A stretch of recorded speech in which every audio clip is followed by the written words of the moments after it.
right, good morning, everybody. Welcome. Today is Thursday, June 23rd. Welcome to episode 138 of Simply Cyber's Daily Cyber Threat Briefing. I'm your host, Dr. Gerald, and over the next 30, probably 45 minutes, I'll be delivering the top cybersecurity news stories of the day and providing my expert analysis on each of these stories, what it means to you as a practitioner, so how can you operationalize it today at work, or if you're looking to break in the industry, how you can absolutely just blow the interviewer's mind, knowing more current event and stuff like that than potentially they do. Shout out and thanks to this stream sponsor, the one and only Barricade Cyber Solutions. Cyber criminals have stolen your company's data and derailed your business operations. Barricade Cyber Solutions will help you resolve this ransomware incident and get your business back on track, which is really the goal of the business, right? We as InfoSec professionals, we want to ensure resiliency, continuity, but the business, they just want to make straight cash, homie. So that's why the Randy emote is there for the squad members. I want to remind you, if you hold professional certifications, and you would know if you had ones that required CPs like CISP, CISA, CISM, all these, Simply Cyber's daily cyber threat briefing, this thing that you're at right now is worth a half a CPE each episode. So they stack, so 2.5 a week, 10 a month. So literally just say what's up in chat. Even if you're an introvert and you really don't want to share, just say hi. And that's basically the equivalent of checking into the meeting, and you can get credit for those CPEs. And that way, if an auditor ever pushes back, you can just send them a link to Simply Cyber, send them a link to Simply Cyber's YouTube channel and tell them best wishes. You can look at the last 45 episodes of of the their CPE. I'll see you next year. Membership back.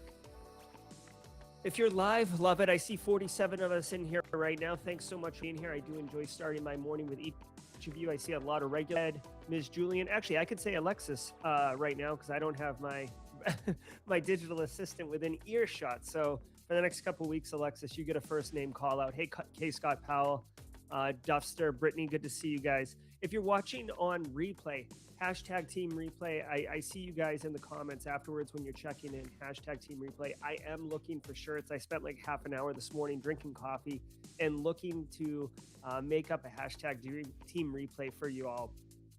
So stay tuned for that. But you have the benefit of scrubbing all the way to when this promo card changes into news. That means that we've started. So if you want to skip the pleasantries, hop in there. Otherwise, why don't you hang out, grab your coffee. You know, you can hit pause if you're on replay. Go grab your coffee, come back, and it's like nothing ever happened. And let us say good morning to everybody before we get into the news. Okay, so what's up? Good to see you, Steven. Yeah, there's Ripley. You can see Gibbs's butt over there too as well. So good to see you, Yakov, on LinkedIn. Hey, Carrie, always nice. Shane Prevost, good to see you. Happy Thursday. Got the coffee rolling here. Oh, Matola. Hey, Benny. Hey, Carrie. A lot of new members. If you're new to the Daily Cyber Threat Briefing, welcome. I want to let you know that your comments are appreciated. Engage. You can tell already if you're new here that chat is very lively. A lot of great professionals in here. Very inclusive community. I got messages from a couple people yesterday who told me that it was their first time attending the Daily Cyber Threat Briefing and that they enjoyed it, which I loved. And on top of that, they had been directed by their SOC team lead to go check it out. So, you know, people, I ask you, you know, share this with people in your social network, on social media and stuff like that. But really, also at work. If you work with people at work, or if you have a matrix group or something like that, share the Daily Cyber Threat Briefing with them. There is value up in here. Hey, Professor Black Ops. KO Ken, always good to see you. There we are. I see some Twitch action. Good morning. I saw, is this the news cult? The Simply Cyber news cult? I haven't heard anyone say that, but I like that, Merlin Predator. Okay, let me get a couple more sips of coffee and we'll get into it. I'd probably say like 15, 20 seconds. Here we go. Exactly, Kimberly. Hey, Anna Lynn. If you guys watched the live play of me playing the Red versus Blue Threat Sim yesterday, I did do the CMMC level 1 as I said I was. The AI was able to crack me. I pointed out tons of shortcomings in the CMMC level 1. Ready? I'll just tell them to you really quickly. There's no incident response capability anywhere in there. There's no awareness training, which is disgusting. Most of the focus is around protection mechanisms with like a zero trust architecture, um, flavor pack dusted over it. Um, but there is really nothing kind of mapped to the detection, respond, and recovery phases of the NIST CSF inside CMMC level 1. And if you think I'm speaking Greek right now, that's okay. Stick with us. But CMMC level 1 does not really provide anything. You really should be striving for CMMC level 2. Next week on the Threat Gen stream, I will be emulating Sandworm, aka I think that's APT 28, whatever it is. It's the Russian um, advanced persistent threat, like their A team cyber capability. I'll be emulating them attacking a manufacturing company. All right, guys. I think we've done enough pleasantries. Let's get into the news. Also, stick with us because we will be raffling off 4 vouchers for the GRC Analyst Master Class later on in the stream. Compliments of Barricade Cyber Solutions. So thanks to them. Stay tuned. Let's get into the news. From the CISO series, it's cybersecurity headlines. It's Thursday, June 23rd, 2022. Daycare apps found insecure. The Electronic Frontier Foundation looked into the security used by daycare apps, which are often required when enrolling children. It found that almost all apps lack any kind of 2FA, with one of the more popular Brightwheel apps claiming it was the first partner to offer this level of security. It also found many apps had weak password policies, used undisclosed Facebook trackers, and had clear text traffic enabled. The EFF wasn't the first to highlight these issues, but found that many appers lacked basic emails to send security issues to, and often were unresponsive after sending them in. A previous Australian study found that just 14% of vendors responded to security issues with these apps. The EFF also points out that regulations like COPA don't apply to these applications. Okay, so a couple of things here. One, um, you know, if you don't have kids, like you can still appreciate this. Okay, so they're basically talking about how daycare apps, maybe you could check in with the daycare, maybe you could transmit like relevant health information, maybe the daycare communicates with you or sends pictures. I know at my kids school occasionally there's like an app that the teachers use, and it's basically like a more of a secure messenger, of almost like an out of band messenger. And the Electronic Freedom Frontier, I believe that's what EFF is. I might be getting that wrong, but I think it's Electronic Freedom Frontier. They're basically kind of like I want to call them like a civil rights kind of cyber um, nonprofit organization. Like basically, they look at a lot of stuff technically to make sure that it's doing what it's supposed to do. It's a great cause. It's kind of not exclusively focused on privacy, but it is got a lot of privacy elements to it. You'll see them at Black Hat. I mean, you'll see them at DEF CON and stuff like that all the time. EFF. So keep an eye out for them. But they looked at this for privacy reasons, obviously, right? Now, here's my thing. Here's my 2 takeaways. One, I bet you, um, I don't want to say any significant amount of money, but I would bet you an amount of money that would hurt but not break me, that these businesses, right? They're daycares, and they probably wanted some solution because people were asking for it, and they wanted some solution to be able to communicate and manage their workflows. And these vendors right here that made those solutions, they were just making a product that served a target market or a target customer avatar, which would be these daycare places. So you got to remember there's a decoupling between the people who are writing the program and the business that's using it. So the business that's using it, they probably don't know about all these Facebook tracking crap and kind of these insecurities. And again, you say MFA, and like MFA is slowly becoming obvious that it's not a silver bullet. It is a best practice. You should absolutely use MFA, but it's not a silver bullet. Okay. So um there's a decoupling between this business and the business that's actually writing. And you got to remember too, the business that wrote the app that does this thing right here, they could take that and throw a different package on it and make it like in like some type of like active shooter app for high schools, right? Or they could make it some type of like summer camp tracking thing, right? So you could track the kids, or the kids could communicate back home with their parents, over some secure message or something like that, right? So it's not the fact that it's a child's daycare makes it a little creepy and stuff like that. But you've got to remember that the company that probably made that solution, they were trying to, make a basic solution and then something that they could put a different wrapping on and send over. So I'm glad EFF caught them. Good for them. I hope that gets straightened out. But this is partially, I don't want to say clickbait, but I'm more likely to click on this one because it is such a vulnerable target, right? Daycare and little children. Encryption flaws found in Mega. The cloud storage and file sharing service Mega has made a name for itself for its strong stance on encryption, saying its end-to-end encryption means even it can't decrypt content on its servers, even if its architecture were seized by a third party, cough cough law enforcement. However, a new paper from researchers at ETH Zurich found that Mega's system does not protect its users against a malicious server and would be trivial for anyone with control of the platform to perform a full key recovery attack on any user. They also built a proof of concept on how attackers could also insert malicious files that would pass client authenticity checks. The researchers alerted Mega to findings in March, and on June 21st, it began rolling out an update. However, the researchers described the patch as ad hoc and does not fix key reuse issues, lack of integrity checks, and other system-wide problems. Mega said it's unaware of any compromised user accounts exploiting these flaws.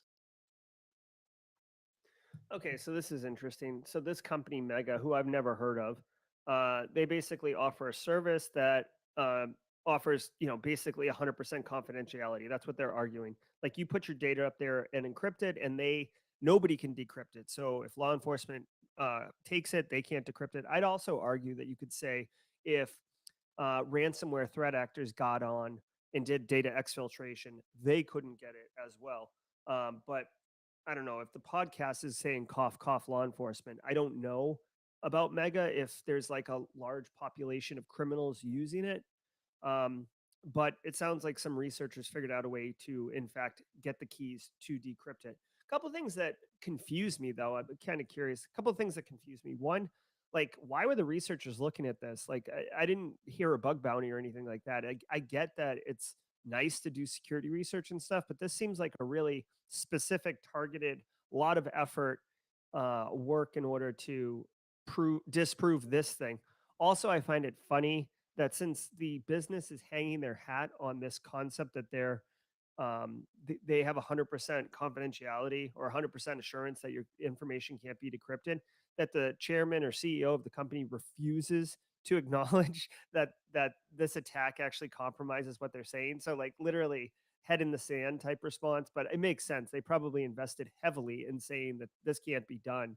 Um, yeah, it is a lifelock move by them. And if occasionally people we talk about lifelock, the real quick as a history lesson for those who don't know, the lifelock was a identity theft prevention company back in like I don't know the mid 2000s, like when identity theft was really popping. And the CEO rented a truck and drove it around Times Square, New York City, and it just had his social security number on on the truck and said like you can't steal my identity. And the idea was that like he was so confident in LifeLock's service that it couldn't happen, and he got he got his identity stolen like 7 times in a month or something. Like I mean, it was like absurd how many people hit this dude. So you have to be careful when you make claims in industry that it is unhackable, 100% secure, undecryptable. Like when you make these kind of ultimate statements, you're very much putting a target on your back. So yeah, be mindful of that. Microsoft retires cloud facial recognition. The company is pulling public access to several of its Azure Face facial analysis tools, including one that attempts to read emotions. Since releasing this feature, experts have been critical that it's unscientific to directly associate external facial expressions with internal emotional states. This comes as part of a larger review of its AI ethics policies. Microsoft will also retire Azure Face's attempts to identify attributes such as gender, age, smile, facial hair, and makeup. New customers lose access now, and existing customers will lose access on June 30th.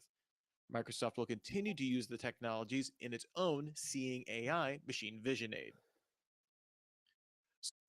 Okay, so this is interesting. Like, this is not new tech. Okay, the fact that you can, um, oh, thank you for the congratulations. I'm not sure, I'm not sure what for, but thank you very much, Maha Devapa.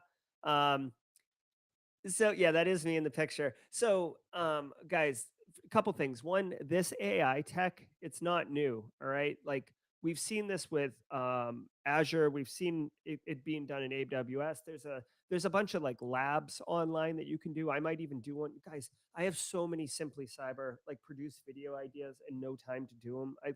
I want to do one of these, but the idea is that not only can the AI process and identify this is a human and this is a beach ball, but also you can see that they can begin to identify emotion. And it's kind of hard to read in the screen, but it's basically like happiness, sadness, disgust, fear, contempt, right? And once you start analyzing emotion, you can start playing on people's emotions, right? So if someone's appearing disgusted, you might be able to change like kind of what the AI chatbot is saying, or maybe you use it to inflame certain political positions, right? Like you start, pushing buttons until you get a disgust response from someone, and then you start pushing that button heavily, stuff like that. So it can be weaponized essentially. Now they said they're retiring this in 7 days, which I think this has to have been communicated to people already. But in 7 days, this is going away. But they did say that Microsoft was going to continue to use it for their own purposes. So I guess all I'll say is I don't have a use case for using this right now. But this technology is toothpaste out of the tube. So Azure might be pulling access from it, but the tech is not going anywhere. I would imagine another service spinning up that offers this type of integrations. I can imagine, um, AWS doing it, frankly, but I could see other groups doing it. Machine learning, data science people, this is like right up in their wheelhouse. So like, it's not going anywhere. In fact, I like I said, I really want to do something with it, but I just don't have a use case yet. Splunk server vulnerability discovered. Splunk discovered a vulnerability in its enterprise deployment servers, which could open the door to arbitrary code execution. The vulnerability ties back to Splunk universal forwarders that send data from a machine to a data receiver. If compromised, these forwarders could be used to execute code on other forwarder endpoints subscribed to that server. There are currently no reports of this being exploited in the wild, and Splunk has released a patch. Now then, Um, okay, hold on one second. So this came from the MSISAC. We spoke about MSISAC yesterday, right? The Multi-State Information Sharing and Analysis Center. You can't just sign up for that like as anyone. You have to apply and then validate who you are and stuff like this. I don't see a CVE score.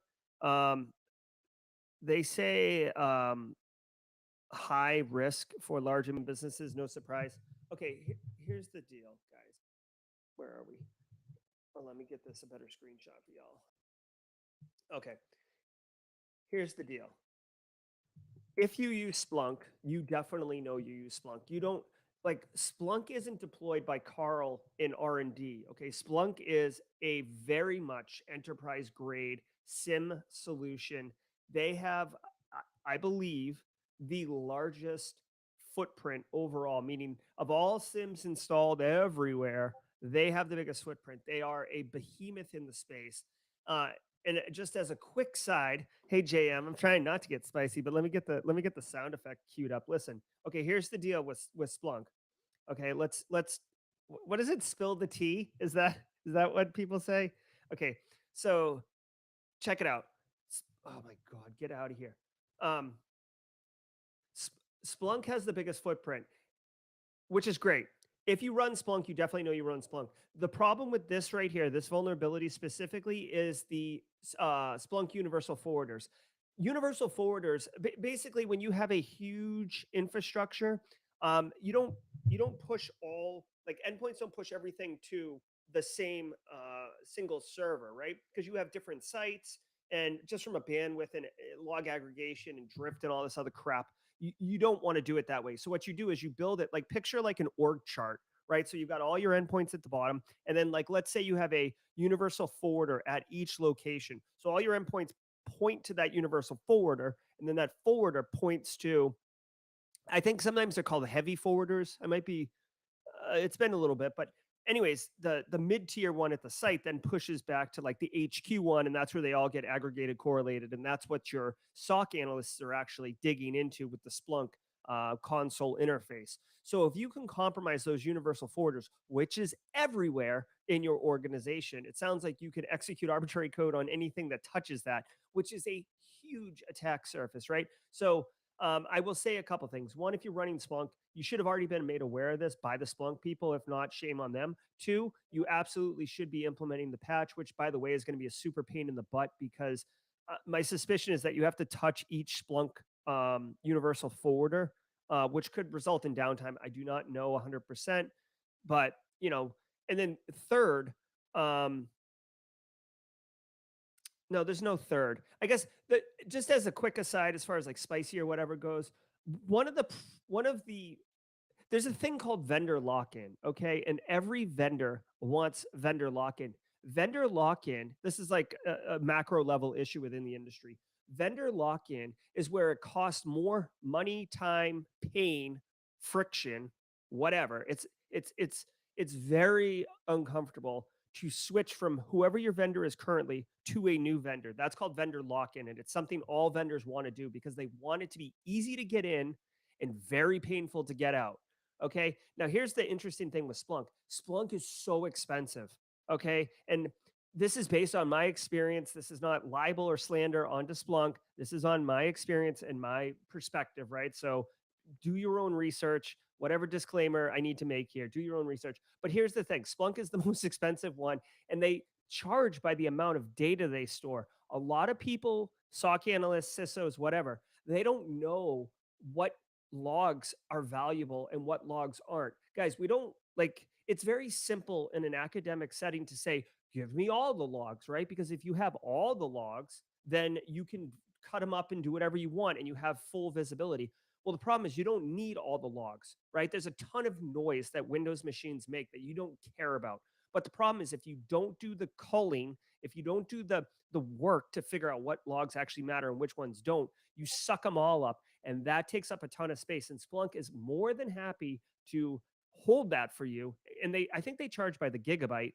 And there's a reason Splunk is, there's a reason Splunk gives out the best T-shirts at DEF CON or at Black Hat, right? It's because they have tons of money. I don't even know if Splunk is publicly traded, but if it is, that's probably a good investment. So, anyways, long story short, huge footprint. Patch your stuff if you're on Splunk.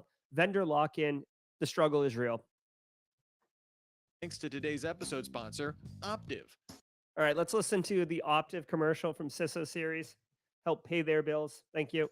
Modernizing your identity control plane from AD to the cloud is complex. Ralph Martino, who's leading the Identity and Access Management, or IAM group for Optiv, discusses what challenges CISOs are facing in today's ever-changing climate. These include increasing security, decreasing risk, and lowering cost. Learn more at optiv.com/IAM-Microsoft. NSO dishes on European. All right. So real quick while we got you. It's looking spicy. It's looking spicy. Oh, I was supposed to play this thank you card while the commercial played. I made a mistake. Okay, guys. So we're going to I want to stop real quick and tell you guys about the raffle. If you guys want, thank you to Barricade Cyber Solutions for hosting the raffle. We're giving away 4 GRC Analyst Master Class tickets. In order to enter the raffle, all you have to do is type in the keyword into chat right now. The keyword is MFA. MFA. Everybody needs some MFA, right? MFA in their life. So if you want to enter to win, type in MFA, okay? MFA. 3 letters, 1 solution, not a silver bullet. All right. While everybody's doing that, I want to give a quick shout out. Gerald Osier Simply Cyber on Instagram. If you guys want, I am trying like a person born in the late 70s. I'm trying to do the Instagram. You can see there's a lot of cool content here. So if you're interested in cybersecurity and you're interested in Instagram, definitely go over there and sub or follow or whatever it is that people, whatever it is the kids do on the Instagram to sound old. Here's the link to it. Definitely give it a follow if you would. I'm trying like heck. Justin Ball, make sure that you don't put the spaces in there. You want all what? There you go. You got it. You got it. All right, guys, let's keep rolling on this. Um, Usage. The spyware firm's general counsel, Chaim Gelfand, told the European Parliament Committee that at least 5 EU countries have used its software, hold on. with NSO terminating one country's usage following an abuse of its Pegasus software. Hold on. Chaim Gelfand told the European Parliament Committee that at least 5 EU countries have used its software, with NSO terminating one country's usage following an abuse of its Pegasus software. Gelfand maintained that NSO made mistakes, but also passed up large amounts of potential revenue by canceling contracts for misuse. He maintained that NSO does due diligence in advance in order to assess the rule of law in that country. Gelfand also said it was in favor of creating an international body to regulate spyware, akin to a non-proliferation agreement. Oh, okay. Do I have a sound effect for this? I don't really have a sound. Like, hold on. I mean, this is close. This isn't really what I want, but listen to me. It's looking guys. spicy. I've been saying this for like months, right? And I know you all have been saying it too. Okay, like you make a weapon, right? You're like Lord of War, NSO group. You're making weapons. It's for law enforcement only. But guess what? Cash talks, right? Cash money, homie, right? Play the sound effect. Randy Moss, cash money, homie. So like mistakes were made. Please, like, come on, dude. And the fact that their argument, their defense is that we passed on a lot of revenue. No, you like I'm speculating here, but my thought process is I'm not stunned that this was being abused, right? People in power want to stay in power. That's a freaking fact of human nature. Second of all, the people that they passed on were probably so far in the realm of like this is a terrible idea for NSO group to be associated with this body that yeah, they left that revenue on the table. I'm sure it wasn't like some, you know, I don't know, like righteous nonprofit that was like, "Can we use the Pegasus software?" No, like chances are it was very much a like just a bad group. I don't want to label or speculate on what type of groups, but I'm just saying the revenue that they probably are claiming they left was a bad idea to begin with. This right here is no surprise. And when they say mistakes were made, um I'm telling you, like either they had a rogue sales employee who was just trying to make their Q4 numbers and win the trip to Cozumel, or they were turning a blind eye because the revenue numbers were going up. And guess what? Businesses are in the business of making money, right? There's a reason that there's a nonprofit designation, and NSO Group is not one of them. Um, so yeah, and Red Boy 33, I agree with you. From a pure technical perspective, Pegasus is a work of art. It is a zero click complete compromise of an iPhone. Like brilliant, right? But it just can obviously be weaponized. We're seeing all sorts of stories come out of the Catalina region in Spain, or their political party, like all the people who were running for like high ranking official positions, they were all compromised by Pegasus. It's an espionage tool at the end of the day, and it can be weaponized. And it's not, I mean, it's as close to like a James Bond Q tool as you can get, but it's real and it's being weaponized. My suspicion, there's a lot more of this going on that just hasn't been discovered or reported. Um, because you got to think there's filters on all this crap. But anyways, yeah, whatever. DARPA finds blockchains aren't all that decentralized. A new report from the Defense Advanced Research Project looking into if blockchains are decentralized found some unintended centralities, leading the authors to believe that many blockchains could eventually have power centralized with a few select individuals or groups. The paper found that cryptographic underpinnings of blockchains are overall quite robust, but it points out that 3 ISPs saw 60% of all Bitcoin traffic, opening the door to these providers having the ability to restrict certain transactions, letting it become a majority voice in consensus of what actually gets written to the blockchain. The report also points out that 21% of Bitcoin nodes run older versions of the Bitcoin client that are vulnerable to attacks. Yep. Okay, so 100% agree with this. I might actually make a point to read this DARPA report. DARPA is the Defense Agency Research Group for the government. They actually invented the internet, contrary to Al Gore's popular belief. They invented the internet like a million years ago. Where's my restream? Okay, so here's the deal. We talked about this the other day with the Solana or Solenoid coin and how they had to do a revote. Guys, at the end of the day, the concept of blockchain is brilliant, but like everything else, there are vulnerabilities. And while this isn't a technical vulnerability that you can, write a Metasploit script and, hit exploit and hit enter and go get a beer, this is a real shortcoming of it. When somebody or some entity, whether it's a business, a group of investors, or a single super investor at Elon, when you own a huge piece of it, and the way that the blockchain works, and I'm no expert on this, but like when you're trying to commit like a Bitcoin transfer, right? So I'm going to give Kimberly like 4 Bitcoin. There you go, Kimberly. That has to get written to the blockchain, and there's like a whole bunch of people who do math calculations and try to validate the transaction to the blockchain, and that's how like you get gas fees and all this other stuff that's like super complex. But basically, at the end of the day, things have to get written to the blockchain. It's not like when I hit send Kimberly 4 Bitcoin, it just gets written to the blockchain, right? Or because you could abuse that. You have to have independent validators agree that the transaction is what the transaction says it is, and then write it to the blockchain. Well, here's the thing. If you own most of the things that are doing the writing, you can control that. It's your asset. So what this is saying and what is true is that now, even though it's decentralized, if you're only owning slivers of all this, you really don't have any power. And the people who own the heavy hammers of these platforms, they have all the power, right? Look at me, look at me. I'm the captain now. That's what's going on with this thing. So instead of a government, right?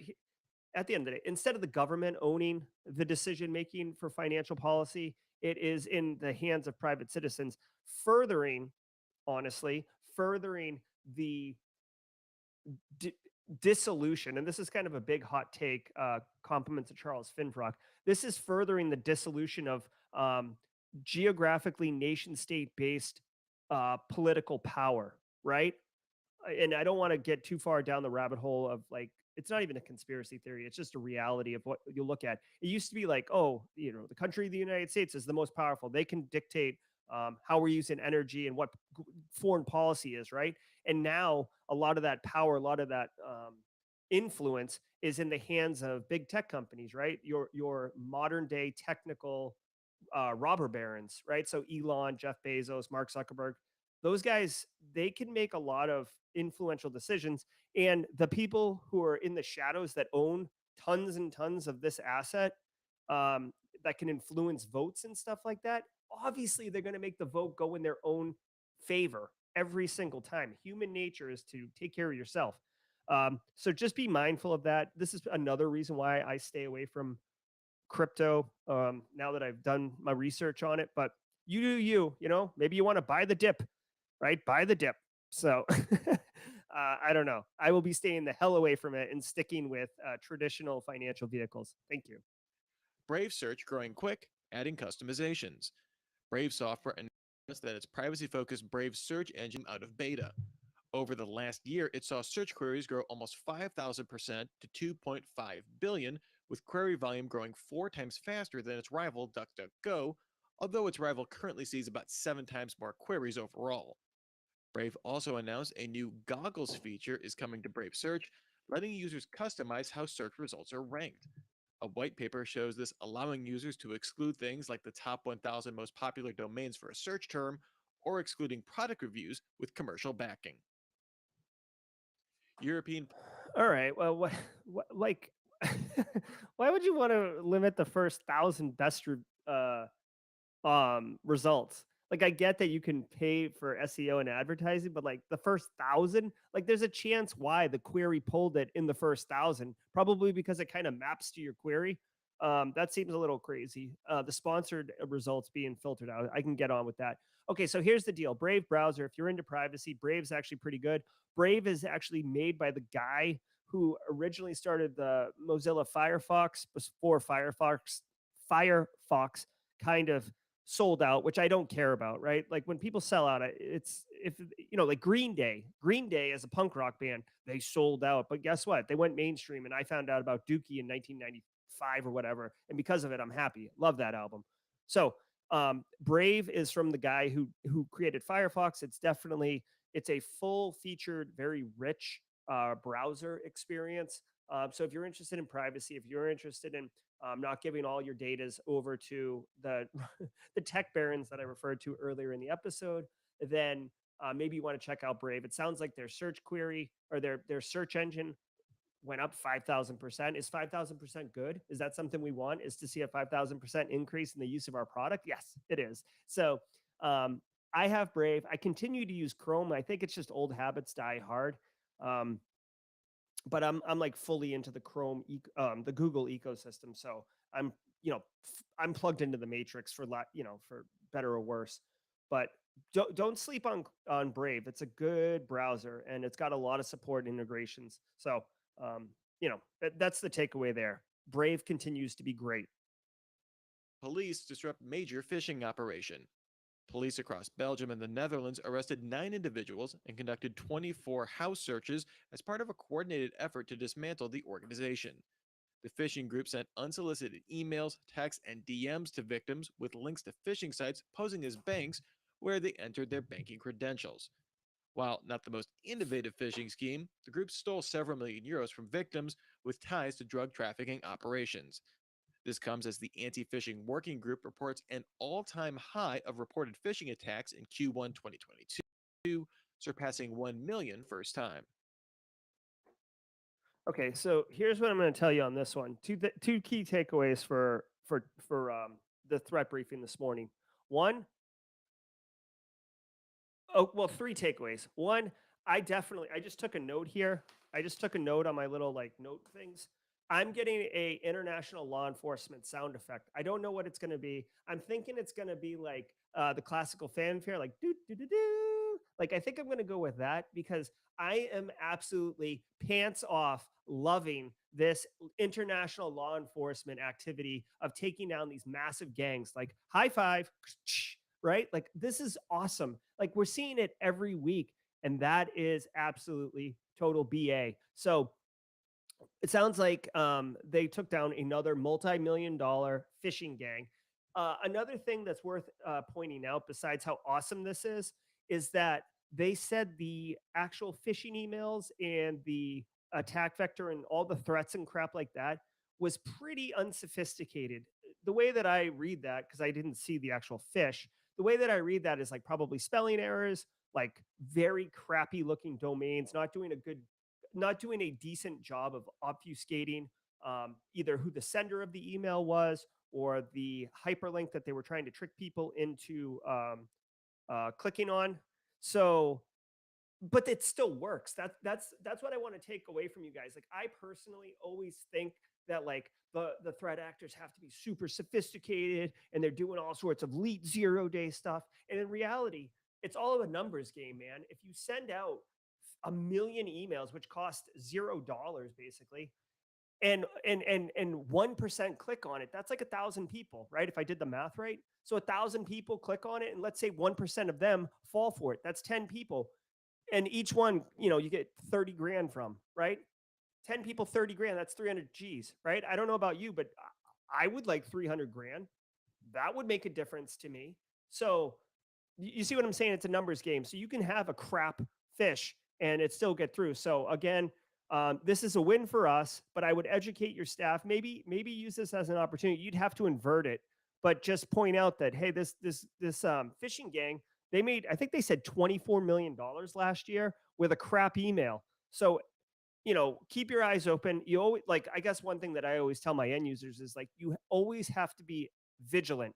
Like I'm working my ass off to make sure that you're protected, but I need you to also always be vigilant that this stuff can happen, because you could get the email in your personal email, and if you're checking it on your work laptop, which I don't mind, I'm all about, multitasking and supporting the end users, but if they're sending it to your personal email, it's not going through my email filtering gateway, so I can't stop it.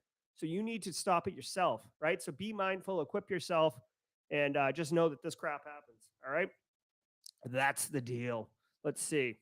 It's conventional wisdom that All right, so that's gonna be go. All right, guys. Hey, so we're gonna do the raffle, but I want to.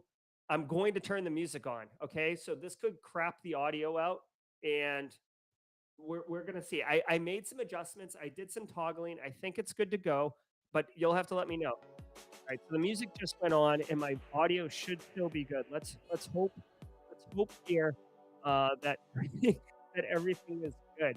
I want to remind everybody later today, um, we are interviewing we are interviewing Dr. Chase Cunningham, aka Dr. Zero Trust, at 4:30 p.m. Eastern Standard Time. All right, good. I'm glad the audio fixed. I'll go switch around. All right, so I did put the right 23rd April up there. It's June 23rd. Oh, God. All right, I don't. All right, should I turn it off? Audio's bad. All right. You're killing me, Smalls. I'm gonna blame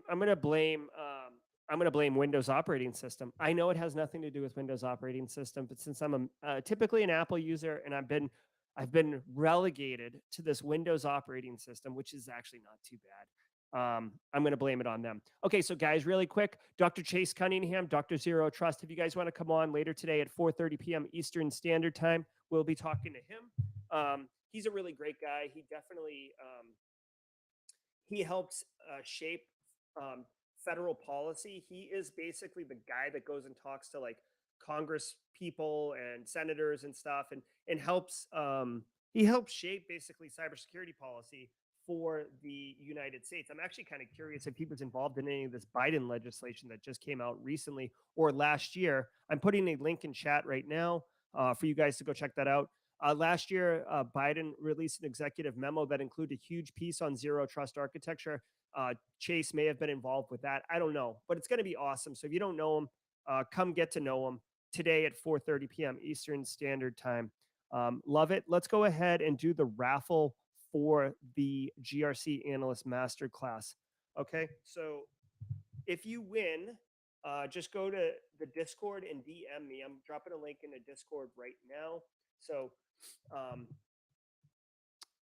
just DM me and we'll get you what you need. Ready? Here comes the first winner. Congratulations to everybody that wins. Thank you for everybody entering. And our first winner is Romex. Romex, congratulations, Romex. Nice job. Let's see. Nightbot.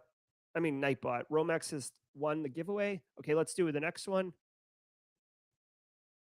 Restream bot won. Well, we're not gonna Restream bot's not gonna win. So we're gonna pick a new winner. Sorry, Restream bot, not today.